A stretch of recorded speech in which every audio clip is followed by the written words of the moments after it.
प्रवचनवेत्ता इंद्रेशजी आणि शिप्रा शर्मा यांचा विवाह झाला. भव्य अशा लग्न समारंभामध्ये मोठे मोठे प्रवचनवेत्ता, मोठे मोठे हस्ती उपस्थित होते. इंद्रेश महाराज हे लग्न करणार आहेत हे सर्वांना माहिती होते, पण त्यांनी होणाऱ्या बायको कोण आहे याबद्दल माहिती दिली नव्हती. लग्नाचे व्हिडिओ जसे व्हायरल झाले तसे त्यांच्या बायकोबद्दल माहितीही बाहेर येऊ लागली.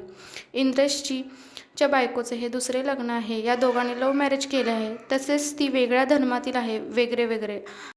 तसेच इंद्रेशजीवर पण लोक टिप्पणी करत आहेत की स्वतः ते जे काही प्रवचनात सांगतात ते काय फॉलो करत नाहीत.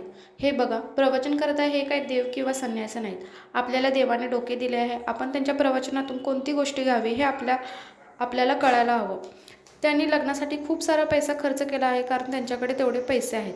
खरं म्हणायचं म्हटलं तर किती विधिवत लग्न सोहळा होता. डोळ्याचे पारणे फेडणारा, नवरी मुलगीचे जे लाजणे, हसणे, पेहराव सगळंच खूप मनमोहक होते. शांत आणि संयमी, खूप पॉझिटिव्ह वातावरण होते. बघताना बघतच राहू वाटत होते. त्यांच्या बायकोबद्दल खराब बोलणारे त्यांच्याच बिरादरीतले लोक आहेत की जे जुन्या परंपरांना पकडून आहेत. त्यांच्या मते इंद्रेशजी एक डिवोर्सी मुलीसोबत लग्न करायला नको होते. ते शास्त्राच्या विपरीत आहे.